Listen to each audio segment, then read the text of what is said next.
Welcome to Brothers of the Word, because, brother, you need the Word.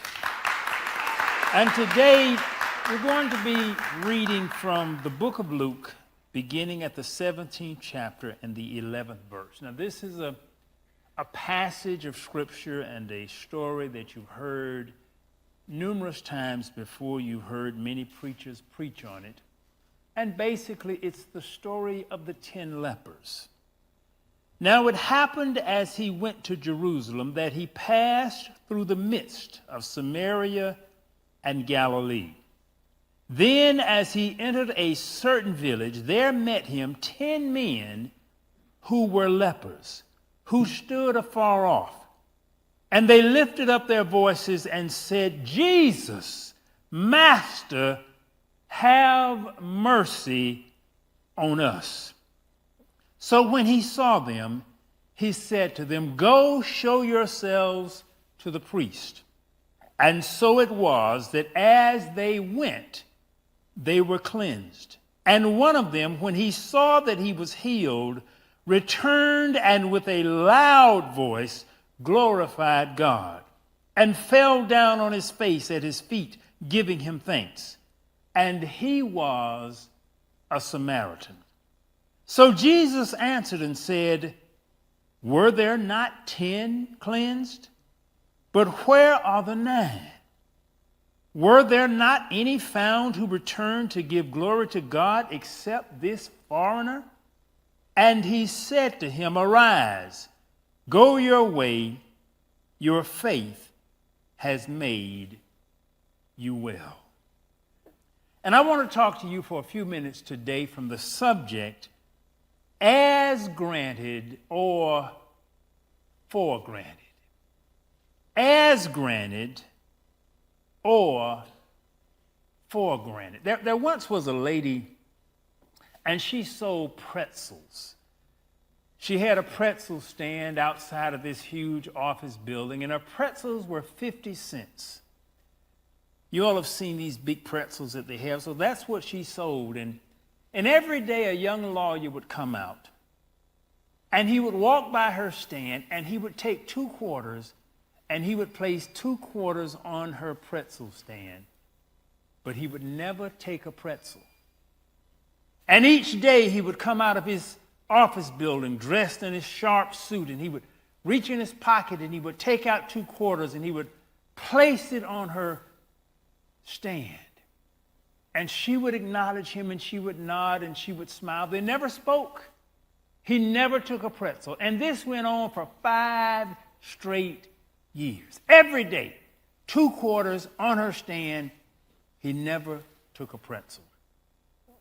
And one day as he walked out and he placed the 2 quarters on the lady's stand, and as he walked away, he heard the lady say, "Excuse me." She said, "I want to let you know that I appreciate your 2 quarters every day, and you're my best customer.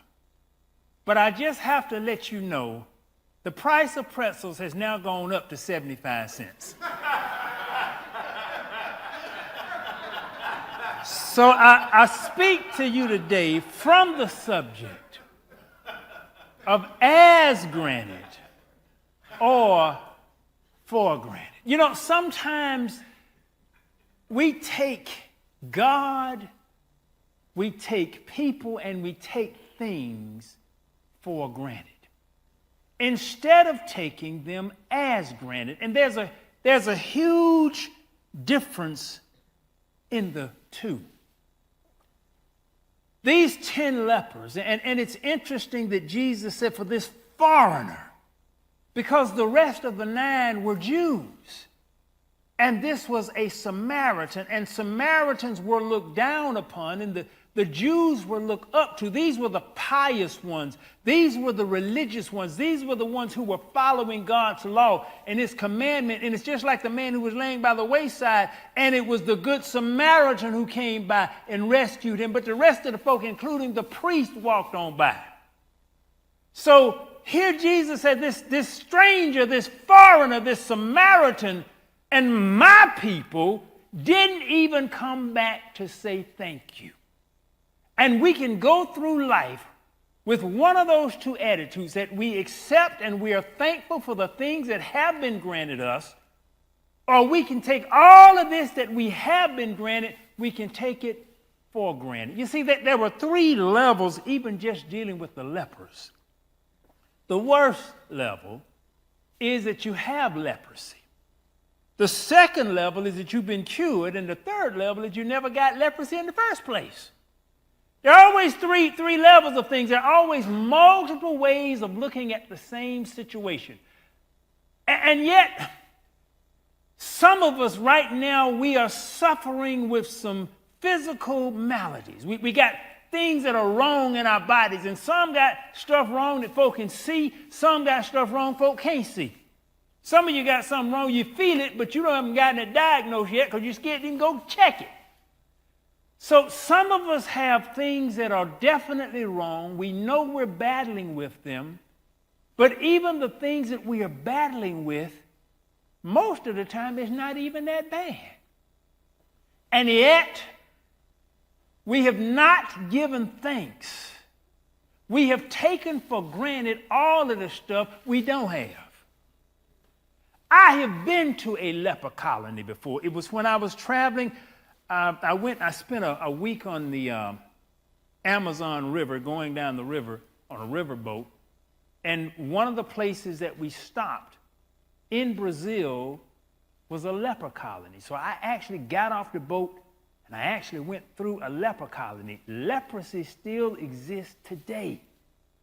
And the people who have it are still isolated in a colony, just as it was back then. But even though leprosy was pretty bad, it was worse stuff than leprosy. With leprosy, essentially you had a withered limb or deformed skin, or sometimes it was a neuropathic disease and you would get facial muscles would be distorted. But of the things that Jesus healed, some of the stuff was a lot worse than leprosy. Because some of the stuff was really, really, really, really bad. He healed a lot of folk who were about to die. One of his first miracles was when Jesus came again to Cana of Galilee, where he had made the water and the wine, and there was a certain nobleman whose son was sick at Capernaum, and he healed that boy. He was about to die. And then you know the story of the centurion who came, and his servant was about to die. At least with leprosy, you're not about to die. You look bad, but you don't feel bad. You just look bad to other folk. Do you know how it is when you're just looking bad, but you're feeling okay? Some folk will complain to no end because they have a bad hair day. And we take it for granted, all of the other stuff that we have been granted. Leprosy wasn't the worst thing. Jesus raised folk from the dead. Dead is worse than leprosy. Jesus healed blind men. You know, and I wondered as I studied this, why were none of the women blind? It was all just blind men. That's another whole sermon called Blind Men. I'll get to that one day. Then he healed the man who had been at the pool of Bethesda for 38 long years, paralyzed and could not walk. That's worse than leprosy. So there were a lot of things that really were worse than leprosy. He healed those who were possessed by demons and out of their mind. Crazy is worse than leprosy. Jesus healed a lot of stuff that was worse than leprosy. And yet with all of this stuff, none of us here are blind, none of us here are paralyzed.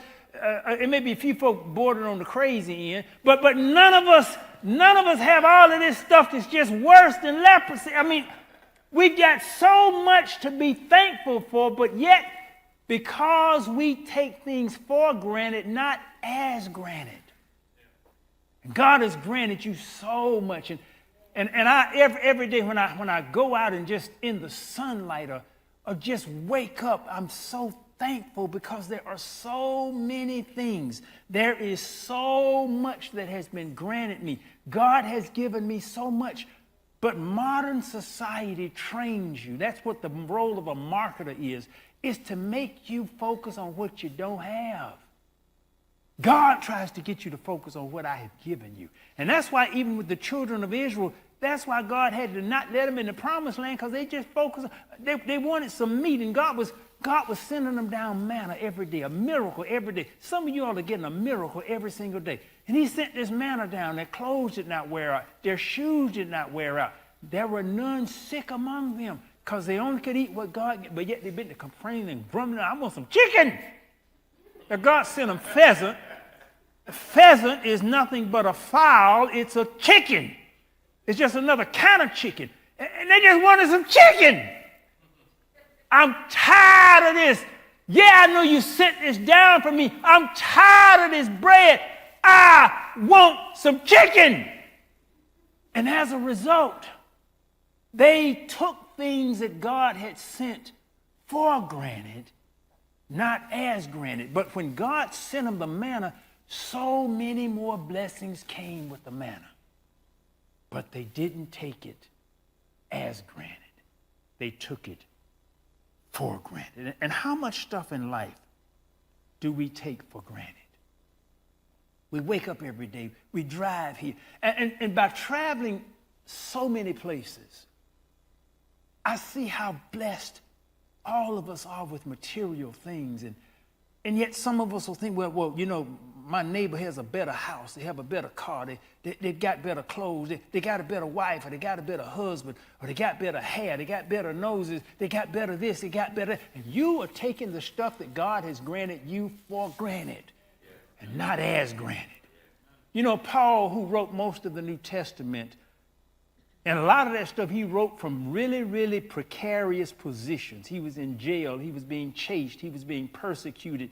Do you realize that all of the disciples, with the exception of John, died some rough, horrendous, physical deaths from persecution of following Jesus? We take it for granted that we can be in church, and even though we may have a person or two here armed, you don't realize the blessing of being able to come to church. When we were in Nigeria, you couldn't go to church without going through the metal detector. You had your car searched underneath, and you had guards standing at the door with automatic rifles. Because in church, and I think they've killed about 200 pastors this year. You're in church, and they bust in the door, and they just shoot up the pastor. And I got to admit, that discourages some folk from going into ministry. But here, you can come and preach in the pulpit, and we take it for granted. Now, you'll have a shooting every blue moon. But a lot of times you find out that's because the pastor been doing something outside. And it had nothing to do with religion. That's between the pastor and the shooter. Had nothing to do with religion. So here we take it for granted that you can sit here in absolute safety and you're not worried about somebody coming in and shooting you up. And I've been in those situations. I've been in the churches. I have seen the guards, and it's a tension because it's so much violence among the religions. But all we focus on when we walk into church, if we see something wrong, it's too cold, it's too hot, you know, the preacher too long. And we take what God has given us for granted. And we got to learn how to start taking some stuff as granted, because this is the thing you must understand. God has orchestrated everything in our lives. And some of us have some difficult things right now. What about the disciples? Have you ever looked at their life and they gave up all of this stuff to follow Jesus, yet when they got to the end, Jesus told them, have any of you lacked anything? There's not a soul listening to me right now who is hungry due to lack of food. Now, you may be hungry just because you haven't gotten up prepared anything today, but you're not hungry due to lack of food. As a matter of fact, 80% of the folk listening to me right now are trying to lose weight. 80% of the people listening to me right now are trying to lose weight. And yet, when is the last time you have truly thanked God for all of the food that you have? When is the last time you have thanked God for the roof over your head, for the air that you breathe, just to be able to walk? And see, this is, you take some things for granted until you see somebody else who doesn't have that ability. And then now when I travel a lot, when I get off the plane, I'm seeing more and more wheelchairs in the jetway. Anybody who travels, you notice that you're seeing more and more wheelchairs in the jetway. When is the last time you thank God when you can just get off the plane and just walk free and clear with no pain, with not getting out of breath, and you walk all up and down the concourse? And we fuss about, oh, it's crowded in here. I'm walking good in the crowd. See, you've got to be able to realize as granted versus for granted. And when you change that mentality, you become like the one leper who came back to thank Jesus instead of the other 9. Now, this is the worst disease of the day. It was the equivalent of AIDS of that time, in the early days of AIDS. Because everybody could see you had leprosy. You had to walk on the other side of the street hollering, unclean, unclean. And here all of these 9 men were clean who were Jews. And not one of the 9 came back. Only a foreigner. And that lets you know there was some culture involved in that. He was from a different culture. Sometimes you can get around folk. You can get in the culture, and the culture has you geared to taking stuff for granted.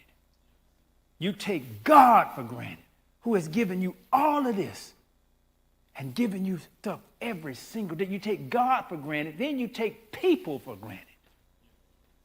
If couples were to appreciate each other for what they did for each other, for the stuff they didn't have to deal with, relationships would go a whole lot better. But that's not what happens. They're usually going to focus on what's missing.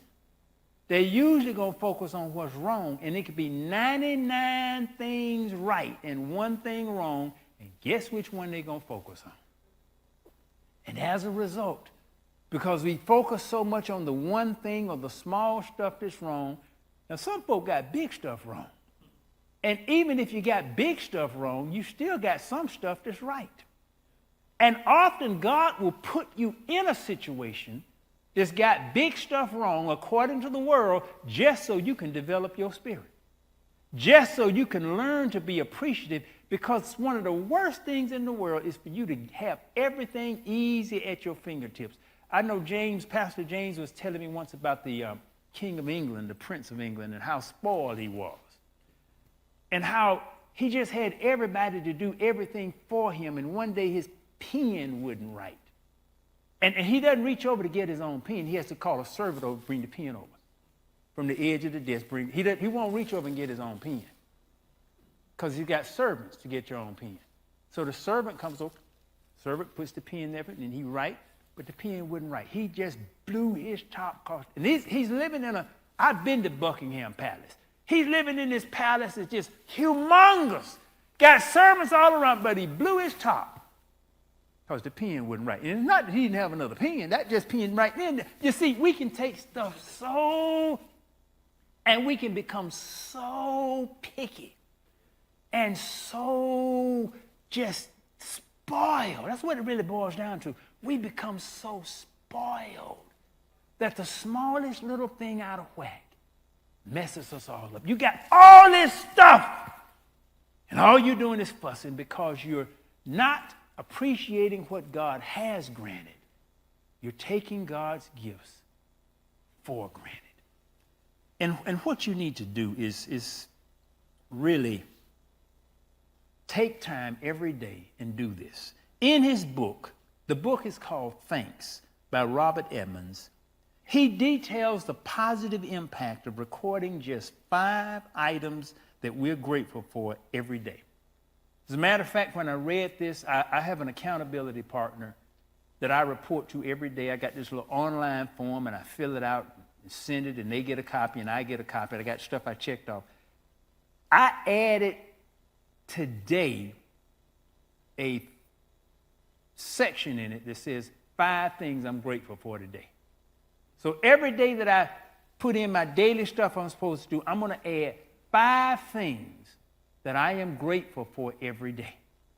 And when you start doing that, it changes. It changes because now instead of at the end of the day, a lot of folks just recapping all of the mess that is going on. And how many of y'all got mess in your life? I mean, you got stuff that you may consider mess. It may not actually be mess. God may have placed it there just to strengthen you, but you consider it mess. I got some stuff that I just consider mess, and to be honest, I would rather not deal with. But it's there. But I am thankful I can deal with it.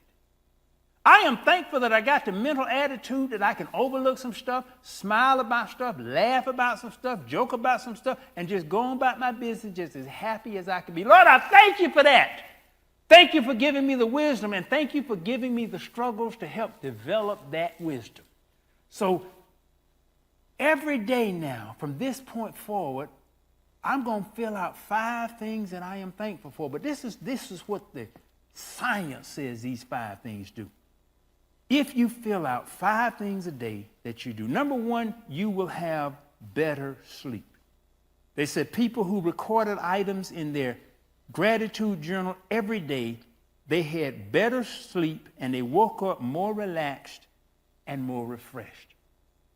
When you list down 5 things a day that you're grateful for, there is a 25% increase in happiness. All you do is write it down. It hadn't changed the stuff. What it has done is make you see the stuff. Hadn't changed. I'm thankful that I can see you right now. Now, my vision is not 20/20. As a matter of fact, the right eye is a little weak. The left eye is reasonably good. I can function fine without my glasses, but I see a lot better with my glasses. But I'm thankful that I can see. I'm thankful that I'm not one of those blind men that I'm going to preach a sermon on one day. I am thankful that I can see, and I can see reasonably well. I can look up there, I can see the clock, I see exactly what time it is. I can see. Now, it's not 20/20. Now, I can get an operation that'll bring it into 20/20, but I'm thankful right now that I can see. I can hear. I can taste and smell. Now, that may not sound like a whole lot, but some of the people who are still suffering from the after effects of the disease that hit this country, not only can they not see or smell, what they do smell smells like sewage. I've run across multiple people who said, my smell has been so altered that anything I smell, about 95% of the stuff I smell, smells like sewage. Sewage is a nice way to put it, but it smells just like that. Now, I can take a deep breath and everything smells fine, but could you imagine if 95% of the stuff you smell like or smell like sewage? So I'm thankful for my sight, my hearing, my smell, it's working. I can taste stuff just as good. It's working. So I am so thankful for all of the things God has granted. Yes, there are some things I wish could be improved. I'm thankful for my hair. Now, my hair is not black like it used to be. As a matter of fact, in some spots, it's not as thick as it used to be. But I'm thankful for it. And even if I didn't have a strand left, I'd be thankful for my smooth bald head. See, it's not a matter of what it is. It's a matter of how we view it and whether we take it as granted or for granted. So there's a 25% increase in happiness just from writing down every day 5 things that you are thankful for. It improves relationships. Gratitude journalists reported distinct improvement in their relationships with their partners, workmates, family, and friends. Showing our gratitude to loved ones is a great way to make them feel good, make us feel good, and make the relationship better in general. If you write down 5 good things a day, 5 things that you are thankful for, it will help you with your wife or with your husband. Because now you got to focus on the good stuff instead of all the bad stuff. And even if you told them just 5 things you think, Most of the time, the spouse wants to tell everybody what's wrong. Tell them what's right.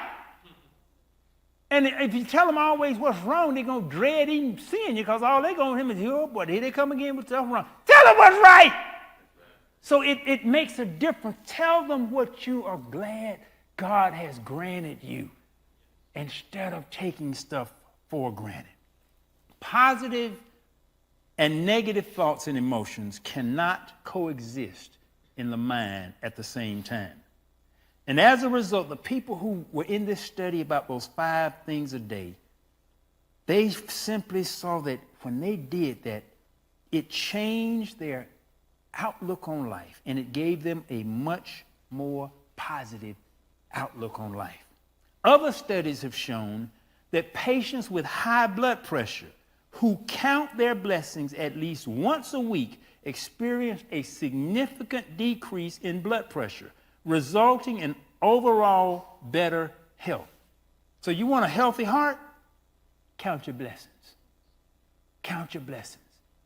Take things as granted. And understand God has granted me this. Even when you view the things that you think are negative, take them as granted, not for granted. I want everybody here to first of all just take 10 seconds, and I want you to just think of 5 things that you are grateful for. Just 5 things that you are grateful for.